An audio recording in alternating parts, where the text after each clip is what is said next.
नमस्कार, मी कविता लाखे. माय महानगरच्या आरोग्य मंत्र कार्यक्रमात तुमच्या सगळ्यांचं खूप खूप स्वागत.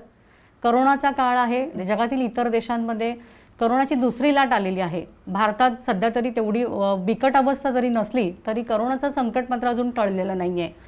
पण आता दिवाळीचा सण देखील येतो आहे, हिवाळा देखील सुरू झालेला आहे. अशा वेळी करोना रुग्णांच्या संख्येत वाढ होण्याची शक्यता वाढली आहे.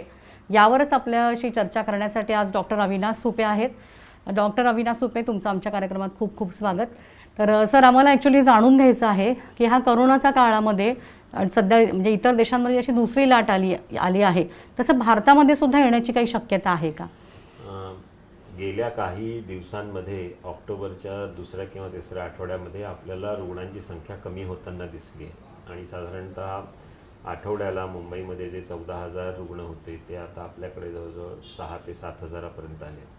महाराष्ट्र राज्यामध्ये सुद्धा जे 22,000 वगैरे रुग्ण होते ते आता आपल्याकडे 5 ते 7 हजार पर दिवसाला यायला लागलेले आहे. ही सगळी चांगली गोष्ट आहे आणि त्याचबरोबर मृत्यूचे प्रमाणसुद्धा काही अंशी कमी झालं आहे. पूर्णपणे कमी झालं नाही, पण काही अंशी कमी झालं आहे. परंतु पुढच्या काळामध्ये साधारणतः आपल्याला 2 किंवा 3 महत्त्वाच्या गोष्टींचा विचार करणं आवश्यक आहे. एक म्हणजे की साधारणतः युरोपमधील बरेचसे देश आणि अमेरिका इथे आता रुग्णांची संख्या वाढायला लागली आहे. इटलीसारख्या देशामध्ये दिवसाला 20,000, जर्मनीमध्ये 30,000, नंतर बेल्जियम, ऑस्ट्रिया, UK इथे बरेचसे रुग्ण परत हजारांच्या वर 20,000, इटली वगैरे इथे वाढायला लागलेले आहेत. आणि त्याच्यामुळे तिथे पुन्हा लॉकडाऊन काही अंशी करण्याची त्यांना आवश्यकता वाटली आणि त्याप्रमाणे त्यांनी काही केलेलं आहे आणि तिथेही रुग्णसंख्या आता वाढायला लागली आहे. आपल्या भारतामध्ये साधारणतः दिल्ली किंवा केरळ अशा काही राज्यांमध्ये आता रुग्णसंख्या पुन्हा वाढायला लागलेली आहे. तर साधारणतः कालच दिल्लीमध्ये 6,800 पेशंट्स एका दिवशी आले होते.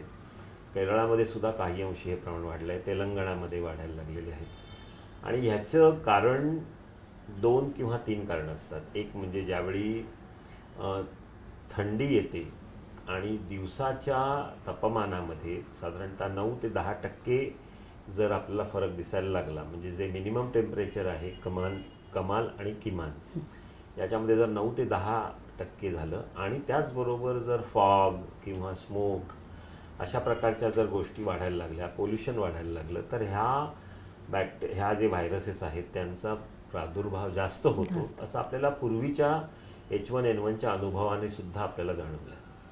त्याच्यामुळे ह्या 2 महत्त्वाच्या कारणे म्हणजे एक म्हणजे तिथे युरोपमध्ये आणि दिल्लीमध्ये वाढलेली वाढ आणि हवामानामध्ये होणारे बदल, ह्या पार्श्वभूमीवर ज्यावेळी आपण दिवाळीला सामोरे जातो आहे त्यावेळी आपल्याकडे बरीच लगबग आता सुरू झालेली आहे. बोनस जाहीर झालेले आहेत. त्यावेळी लोक नक्कीच रेल्वे सुरू झालेली आहे. लोकांची अनलॉकिंग, आता आपण सिनेमागृह सगळी उघडी करण्याचा प्रयत्न करतो आहे. यामध्ये लोकांची लगट आणि संपर्क हा वाढण्याची शक्यता आहे. त्यामुळे ह्या परिस्थितीमध्ये ज्यावेळी लोकांचा संपर्क वाढेल, तसं गणपतीनंतर ज्यावेळी करोनाचा प्रादुर्भाव वाढला होता, तुमच्या लक्षात आलं असेल की मुंबईमध्ये साधारणतः सप्टेंबरच्या महिन्यामध्ये, ऑगस्ट ज्यावेळी संपला त्यावेळी सप्टेंबरच्या महिन्यामध्ये आपल्याकडे बऱ्यापैकी रुग्णसंख्या वाढली होती. ती आता कमी व्हायला लागली. त्यामुळे ह्या 2 गोष्टींचं विचार करता संभाव्य दुसरी लाट म्हणता येईल किंवा वाढण्याची शक्यता साधारणतः नोव्हेंबरच्या शेवटी किंवा डिसेंबरच्या पहिल्या आठवड्यामध्ये नंबर वाढण्याची शक्यता आहे. आणि एकदा दिवाळी साधारण 15 तारखेला संपल्यानंतर 5 ते 7 दिवसांनी ज्यावेळी लोक ते सिम्पटम दिसायला लागतील आणि त्यांचे सरणे शक्यता आहे. आणि म्हणून आपण ह्याची खूप काळजी घेतली पाहिजे. दुसरी लाट येईलच की नाही, कशा प्रकारची येईल हे सांगणं कठीण आहे. कदाचित तीच आपण फक्त एक आपल्या हातात आहे की आपण ती टाळू शकतो आणि ती टाळण्यासाठी आपल्या हातामध्ये 3 सूत्र आहेत. मुखपत्र किंवा आपण मास्क वापरले पाहिजेत, हात धुतले पाहिजेत, सॅनिटाईज करायला पाहिजेत आणि आवश्यकता आहे तिथे आपण सोशल डिस्टन्सिंग किंवा विलगीकरण हे आपण पाहिलं पाहिजे. ह्या 3 गोष्टी जर आपण पाहिल्या तर आपण कदाचित ही लाट टाळू शकतो. आणि म्हणून सर्वांना असं आवाहन करणं आवश्यक आहे की बाबा तुम्ही दिवाळी साजरी करा, काही हरकत नाही, घरच्या घरी करा, तुम्ही तुमचा जो प्रवास आहे तो चालू करा, पण ह्या सगळ्या गोष्टीचा विचार करताना या 3 महत्त्वाच्या गोष्टींचा तुम्ही विसरू नका. विसरू नका. आणि हे जर तुम्ही विसरलं नाही तर कदाचित आपण दुसरी लाट तेवढी मोठी येणार नाही, किंवा आली तरी त्याच्यामध्ये तेवढी डॅमेज होणार नाही. ओके. सर, असं असं म्हटलं जातं की म्हणजे इतर देशांच्या कम्पॅरिझनमध्ये, त्यांच्या तुलनेमध्ये भारतामध्ये रुग्ण बरे होण्याचं प्रमाण आणि मृत्यूचा दर हा खूप कमी आहे. रुग्ण बरे मोठ्या संख्येने होत आहेत. तर म्हणजे आपल्या मूळतः म्हणजे भारतीयांमध्ये आपली हर्ड इम्युनिटी तयार होते असा याचा अर्थ आहे का? इम्युनिटी आपली तशी चांगलीच आहे. आपण BCG घेतो, आपल्याकडे ट्युबरक्युलोसिस असतो, आपण पूर्वी H1N1 सुद्धा याच्यामध्ये केलं आहे. त्याच्यामुळे आपल्याकडे इतर देशापेक्षा इम्युनिटी बरी आहे असं सर्वांचा समज आहे. ओके. परंतु तो कितपत खरा ठरेल याची गॅरंटी नाही, कारण आपल्याकडे तेवढेच पेशंट दिसले. हो. परंतु फॉर्च्युनेटली तुम्ही म्हणता तसं आपल्याकडे बरे होण्याचं प्रमाण जास्त आहे, मृत्यू दर तसा कमी आहे इतर देशांपेक्षा. परंतु ह्याचं गणित असं असतं की साधारणतः आपण महाराष्ट्राचं चित्र घेतलं. महाराष्ट्रामध्ये आज आपल्याकडे साधारणतः 16 लाख पेशंट्स आहेत अप्रॉक्सिमेटली. आता RT-PCR जी टेस्ट असते त्याची पॉझिटिव्हिटी ही 67% असते. म्हणजे ॲक्च्युली 100 जर पेशंट असतील त्यातले आपण 67च डायग्नोज करतो. अच्छा. म्हणजे जर आपण 16 लाख डायग्नोज केले असतील तर आपल्याकडे ॲक्च्युली 22 ते 24 लाख पेशंट झाले असतील. आणि प्रत्येक एका पेशंटच्या मागे साधारणतः काही देश म्हणतात 10, काही म्हणतात 20, काही 30 म्हणतात. तर आपण ॲव्हरेज 20 जरी पकडलं तरी ते 24 लाख गुणिले 20 म्हणजे 4.8 करोड लोकांना एक करोनाचा संपर्क येऊन प्रादुर्भाव झालेला आहे इनडायरेक्टली. जे सिरो सर्व्हेलन्समध्ये जे 50% काही ठिकाणी मिळालं आहे, याचा अर्थ आपली जर लोकसंख्या ही 11.6 करोड असेल तर त्यापैकी आपण जवळजवळ 40 ते 50% मध्ये आहोत आता सध्या. म्हणजे अजूनही आपल्याकडे जे ससेप्टेबल आहेत की ज्यांना अजूनही कोरोना होऊ शकतो असे 5 ते 6 करोड लोक आहेत. आणि त्यामुळे त्यांची काळजी, त्यातल्या बदल्या वृद्धांची, ज्यांना काही कोमॉर्बिडिटीज आहेत, जिथे मॉर्टॅलिटी आहे, तिथे आपण जास्त काळजी घेणं आवश्यक आहे. ज्यांना काही अगदी तरुण आहेत त्यांनी बेकाळजीपणे राहू नये, पण त्यांची रिस्क कमी आहे, धोका कमी आहे. परंतु जे वयस्कर आहेत, ज्यांना मॉर्बिडिटी आहे, त्यांचा धोका नक्कीच जास्त आहे आणि त्यामुळे त्यांनी अजून काही महिने तरी काळजी करायला पाहिजे, काळजी घेणं आवश्यक आहे. कारण ते आपल्याला 70-80% होईपर्यंत, अजून आपल्याला 30 ते 40% हर्ड इम्युनिटी येईपर्यंत आपल्याला. आणि त्याच्यात दुसरा महत्त्वाचा गोष्ट म्हणजे की आता स्पेन सारख्या देशामध्ये जेव्हा पुन्हा प्रादुर्भाव झाला, आता जी दुसरी त्यांच्याकडे जे उफाळलेलं केसेस आहेत त्याच्यामध्ये पहिल्यापेक्षा दुसऱ्या प्रकारचे व्हायरसेस होते, त्याच्यात म्युटेशन झालेलं आहे. त्यामुळे आपल्या इकडे सुद्धा लोकांना दुसरा अटॅक येऊ शकतो नवीन प्रकारच्या व्हायरसचं म्युटेशन होऊन. म्हणून असं की मला एकदा करोना झाला म्हणजे मी पूर्णपणे त्यातून हे झालो असं करून बेफिकिर राहणं हे बरोबर नाही. एखाद्याला करोना झाला तरी त्याला पुढच्या वेळी पुन्हा करोना दुसऱ्या व्हायरसेसच्या याने होऊ शकतो. त्यामुळे मला वाटतं हे आपण मास्क काही दिवस लावणं आवश्यकच आहे. ते योग्य पद्धतीने लावावे आणि त्याची काळजी घ्यावी, हात व्यवस्थित धुत राहावे, स्वच्छता राखावी आणि सामाजिक डिस्टन्सिंग आपण जे म्हणतो ते करावं. हे जर आपण पाहिलं तर आपण ह्याच्यावर थोडासा नियंत्रण होऊ शकेल. तसं पाहिलं तर सरकारने जी विविध व्यवस्था केलेली आहेत त्या तशाच आहेत. फॉर्च्युनेटली आपल्याकडे अजूनही जम्बो सेंटर्स आहेत, कोविड ICUs आहेत, आपल्याकडे आता जी विविध प्रकारचे प्रोटोकॉल्स आहेत, तर ते प्रोटोकॉल्स जर सगळीकडे फॉलो केले गेले व्यवस्थित पद्धतीने तर आपल्याला त्याची नक्कीच फायदा होईल. सर्वात महत्त्वाचं म्हणजे जेव्हा आपण लोकांशी संपर्क साधतो किंवा ज्या व्यक्ती असतात ज्यांचा जास्तीत जास्त लोकांशी संबंध येतो, मग त्यात किराणा माल दुकानदार असो, भाजीवाला असो, वृत्तपत्र देणारे असो किंवा घरी काम करणाऱ्या आपल्या बाई असतील किंवा ज्यांचा आपल्याला चित्रपटगृह आहेत, आपण ठिकठिकाणी जातो, ज्यांचा संपर्क लोकांशी जास्त येतो, अशा वेळी आपण जास्त काळजी घेतली पाहिजे. त्याला सुपर स्प्रेडर्स म्हणतात. दुसरं असं आहे की आता हिवाळा सुरू झालेला आहे नुकताच, असं तर हिवाळ्याचा आणि करोनाचा तसा म्हणजे काय असतो, काय कनेक्शन काय असतं? म्हणजे एखाद्या सीझनचा असा काही फारसा फरक नसतो, परंतु हिवाळ्यामध्ये आपल्याकडे काय पूर्णपणे थंडी पडत नाही. तेच मी तुला म्हणलं की आपल्याकडे दिवसा टेम्परेचर खूप जास्त असतं आणि रात्रीचं टेम्परेचर कमी होतं. ज्यावेळी हा डिफरन्स वाढतो त्यावेळी आणि त्याच्याबरोबर जर धुकं वाढलं तर ते ह्या व्हायरसच्या वाढीस पोषक असतं. अच्छा. त्याच्यामुळे तो सर्वात संक्रमण काळ जो असतो तो त्रासाचा असतो. खूप थंडी आली तरी तर स्मॉगचा फरक असतो. दिल्लीमध्ये वगैरे जे स्मॉग हो. येतं ते आणि म्हणूनच टास्क फोर्सनी सुद्धा आणि अनेक राजस्थान किंवा दिल्ली या लोकांनी असंही ठरवलं की फटाके जास्त हे करू नका. हो, कालच आपल्या आरोग्यमंत्र्यांनी सुद्धा सांगितलेलं आहे की फटाके मुक्त तुम्ही दिवाळी साजरी करा. So जेवढे शक्य असेल तर तेवढे, कारण त्याच्यातून धूळ क्रिएट होईल, लोकांना श्वसनाचे त्रास होतीलच, हा महत्वाचा. म्हणजे पोल्युशन हा पण एक त्याच्यामुळे सुद्धा होऊ श्वसनाचे शकतं, अशी शक्यता आहे. त्याच्यावर प्रूफ असं नाही सायंटिफिकली, ओके, आपण काळजी परंतु आपण काळजी घेतलेली बरी त्याच्यामध्ये. आणि दुसरं महत्वाचं म्हणजे की आता कोविड ज्यांना झालेला आहे त्या रुग्णांना आपण विविध प्रकारचे श्वसनाचे सुद्धा त्यांना त्रास होऊ शकतो. ओके, म्हणजे भविष्यामध्ये की आता या दिवसामध्ये एखाद्याला ज्यावेळी आपल्याला एखादी जखम झाली तर ती जखम भरताना तिथे एक प्रकारचा व्रण येतो. ओके. आता कोविडमध्ये काय होतं की तुमच्या जे श्वसनक्रिया किंवा आतड्याची जी क्रिया त्याच्या आतल्या अशा जखमा होतात, तिथे पाणी भरतं. अशा प्रकारे कोविडचं हे आलं. म्हणजे ज्यावेळी ते भरतं त्यावेळी तुमची जी श्वसनाची जी क्रिया आहे किंवा जी तुमची आहे ती थोडीशी, त्याला थोडी बंधनं येतात आणि त्याच्यामुळे लोकांना श्वास घेण्यास त्रास होतो. 3 ते 6 महिन्यापर्यंत हा त्रास होऊ शकतो. त्यामुळे एखादा रुग्ण कोविड नंतर पुन्हा आला तर प्रथम त्याला हे त्याच्या श्वसनाची काय परिस्थिती आहे, फुफ्फुसांची काय परिस्थिती आहे, त्याला इतर काही आजार आहेत का, हार्टचे वगैरे असे, याची आपण पहिले तपासणी ही करणं आवश्यक आहे. आणि त्यांना एक पोस्ट कोविड क्लिनिक, म्हणजे ज्यांना कोविड झालेले आहेत अशांची काळजी घेणं आपण आता आवश्यक आहे. कारण असेही पेशंट आपल्याला रुग्ण बरे होऊन झाले तरी पण त्यांना काही त्यातल्या काही रुग्णांना अशा प्रकारचे सिम्पटम्स राहतात, ज्यांना इस्पेशली खूप गंभीर आजार होता, अतिगंभीर आजार होता, त्याच्यातून जे बाहेर आलेले आहेत त्या रुग्णांना अशा प्रकारचा आजार 3 ते 6 महिने असू शकतो. त्याची आपण काळजी घेणे आवश्यक आहे. ओके, 3 ते 6 महिने म्हणजे कोविडमधून जरी तुम्ही मुक्त झालेले असाल तरी आपल्याला म्हणजे कोविडचे 3 महिन्यापर्यंत काळजी घेणं आवश्यक आहे. सर, अजून एक प्रश्न होता की कोविड रुग्णांची संख्या जरी कमी होत असली तरी दुसरीकडे म्हणजे ते सिम्पटम्स वगैरे आहेत ते सारखेच आहे प्रत्येकाकडे, काही ठिकाणी वेगवेगळे आहेत, काही ठिकाणी सारखेच आहेत. तर हे काय म्हणजे व्हायरस तर तो एकच आहे, तर सिम्पटम्स असे वेगवेगळे कसे? म्हणजे हा डिपेंडिंग अपॉन कुठल्या सिस्टीम तुमच्या शरीरातल्या अफेक्ट होतात त्याप्रमाणे तुमचे सिम्पटम्स बदलत राहतात. काही लोकांना पोटाचे सिम्पटम होतात, काही लोकांना हार्टचे सिम्पटम होतात, काही लोकांना कोॲग्युलेशन डिसऑर्डर्स होतात, म्हणजे रक्त गोठण्याच्या आजाराचे होतात, काहींना डोळ्याचे किंवा कानाचे सुद्धा आजार होण्याची शक्यता आहे.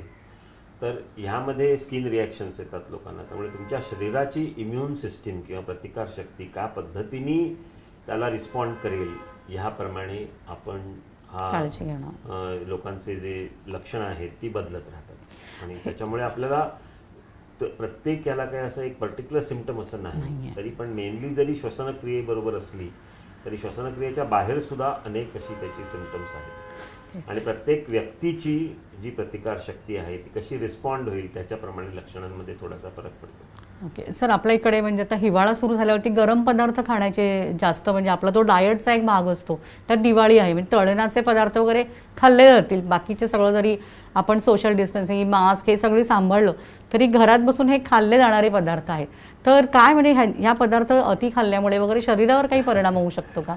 तसं काही नाही, कारण तेलकट पदार्थ खाल्ले जातील असं मला म्हणायचं आहे. तेलकट पदार्थ आणि दिवाळी केली तर त्याबद्दल काही तसं काही म्हणजे हे नाहीये, काही तसं घाबरू नये आपण त्याच्याबद्दल. फक्त लिमिट मध्ये खा तुम्ही. आता तुमचं वजन वाढू शकतं, स्थूलपणा येऊ शकतो, तुम्हाला बाकी त्रास होऊ शकतात, खोकला वगैरे तेलकट वगैरे खाल्ल्याने होऊ शकतं. नक्कीच तुम्ही जर केलं तर तुम्हाला खोकले होऊ शकतात. तर ती जे सर्वसाधारणपणे जे आजार होऊ शकतात तुमच्या हवामान बदलामुळे किंवा सर्दीमुळे ते तर होत नाही. फक्त तुम्हाला जर वाटलं तर आजच्या परिस्थितीत कसं आहे की मला कुठलाही आजार असेल तर तो मी अशा प्रकारचा आजार असेल तर तुम्ही कोविडची टेस्ट करून घेणं आवश्यक आहे. ओके, की तो कोविड नसेलही 50% पेशंट्समध्ये, ती साधी हवामानाचा बदलामुळे झालेली मला सर्दी खोकला पण असेल, पण या परिस्थितीमध्ये मी कोविडची टेस्ट करून घेणं आवश्यक आहे. किंवा कसं आहे ते आपण जोपर्यंत ते प्रूव्ह होत नाही तोपर्यंत ते कोविड म्हणायचं ह्या काळामध्ये. इतर काळामध्ये मी तुम्हाला काही म्हटलं नसतं, पण ह्या काळामध्ये एक प्रिकॉशन सरकारने किंवा आपल्या महानगरपालिकेचं कौतुक करायला पाहिजे की त्यांनी सगळीकडे फ्री टेस्टिंग करायला सुरुवात केलेली आहे. तर साधारणतः त्यांनी काय करायला पाहिजे की ठिकठिकाणी ह्या कोविड सेंटर्स किंवा कोविड टेस्टिंग चालू करायला पाहिजे. त्या टॅक्सीज असो, मोबाईल व्हॅन असो, म्हणजे काय लोक स्वतःहून हॉस्पिटलमध्ये जात नाहीत, पण जर तुमच्या दारी आली तर ते कदाचित लवकर करतील आणि मग आपण जास्त लोकांना आयसोलेट करून लवकर डिटेक्ट करून आपण त्यांना बाजूला करू शकतो. बाकीच्या बऱ्याचशा देशांनी असंच केलं. जर्मनी किंवा कोरिया या देशांनी कोविड टॅक्सीज क्रिएट केले, अच्छा, कोविड मोबाईल व्हॅन्स क्रिएट केल्या. त्याच्यामुळे त्यांनी लोकांच्या तिकडे हा, पटकन कोणी मोठ्या आलं की ते प्रमाणात. देतात. ओके. आपल्याकडे काय होतं, प्रथम कोणी आला की तो काय म्हणतो की मला खोकला झाला, मी पॅरासिटामॉलची गोळी घेतो, मी हे औषध घेतो, तो त्याच्यातच 4 दिवस घालवतो आणि बाय द टाइम तो जातो तोपर्यंत तो सिव्हिअर डिसीज झाला असतो. मग त्याच्यामुळे मृत्यूची संख्या जास्त आहे. आपल्या इकडे तर जर आपण लोकांपर्यंत ह्या टेस्ट नेल्या तर आणि आपण जे जास्त रिस्कवाले आहेत त्यांना जर आपण टॅप केलं, त्यांच्याकडून आयसोलेट केलं, आपण त्यांना ट्रेस केलं, तर मला वाटतं आपण कोविडवर जास्त नियंत्रण आणू शकतो. आणि तेच आता सरकार करत आहे. सुरुवातीच्या काळात आता अजूनही ते आता 244 नवीन सेंटर्स महानगरपालिकेने काढली. सरकार सुद्धा खूप टेस्ट वाढवले आहेत.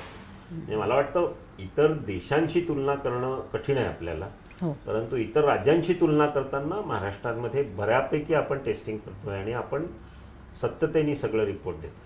ओके. आता आपण बोलतच आहोत कोरोनाबद्दल, तर दुसरा असा एक विषय होता की आता बऱ्याच वेळा म्हणजे आता आपल्या आजूबाजूला सुद्धा दिसतं की कोरोनाची रुग्णसंख्या कमी होत असताना लोक थोडी बिंदास झाली आहेत. म्हणजे आता गर्दी दिसायला लागली आहे, लोक काही काही ठिकाणी मास्कसुद्धा घालत नाही आहेत. म्हणजे पालिकेने तर नियम केलेले आहेत, दंडसुद्धा आकारला जातोय, पण बऱ्याच ठिकाणी म्हणजे आपल्याला पाहण्यात येतं आहे की काही कोरोना गेल्याचं असं काही जण संभ्रमात आहे वगैरे असं.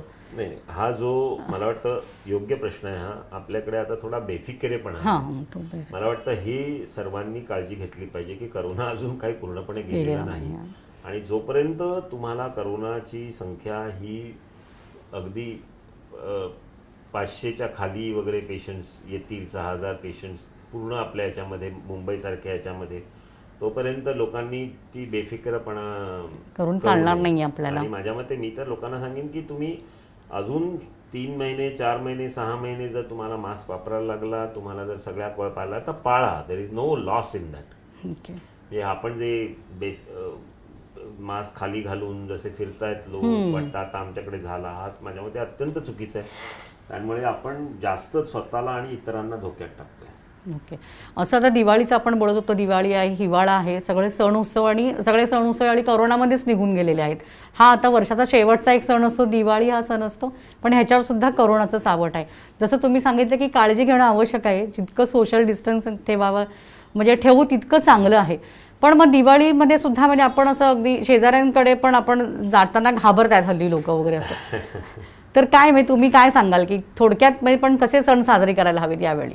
नाही, तुम्ही शेजारी वगैरे जाऊ नका, घरातल्या घरात घरात आपलं यावर्षी म्हणजे सगळे सण तुम्ही घरामध्येच साजरं करण्याचं असं तेवढे तुम्ही करा. माझ्या मते मी सांगेन की काय कुठलाही करोना तुमच्या शरीरात आणि दारात कुठूनही येऊ शकतो.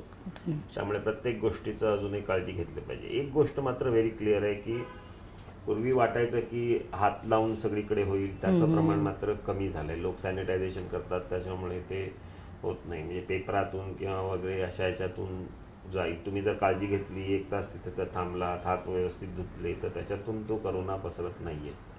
त्यामुळे तुम्ही ते करू शकता. पण याचा अर्थ अगदी गळाभेटी करू आणि आम्ही हस्तांदोलन करू वगैरे असं मी तुम्हाला काही ॲडवाईस करत नाही. मी तुम्हाला सांगेन दुरूनच बोला, फोनवर बोला, व्हिडिओ कॉन्फरन्सिंग करा.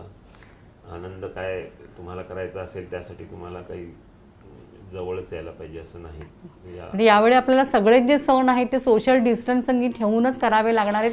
जसं आता सुपे सरांनी आपल्याला सांगितलं आहे की येणारा काळ हा जरी दिवाळीचा जरी असला तरी ह्याच्यावरती कोरोनाचं सावट मात्र आहेच. त्यामुळे काळजी घेणं आवश्यक आहे. तुम्ही अगदी दिवाळी साजरी करा, पण ती मास्क लावून करा आणि घरातच करायची आहे तुम्हाला. शक्यतो फटाके आपल्याला यावर्षी फोडायचे नाही आहेत, कारण त्याच्यामुळे प्रदूषण होणारच आहे. प्रदूषणाचा त्रास हा आपल्याबरोबर इतरांना सुद्धा होणार आहे. त्यामुळे ही दिवाळी ही सगळ्यांची मिळून असणार आहे, सगळ्यांची काळजी घेणारी असणार आहे.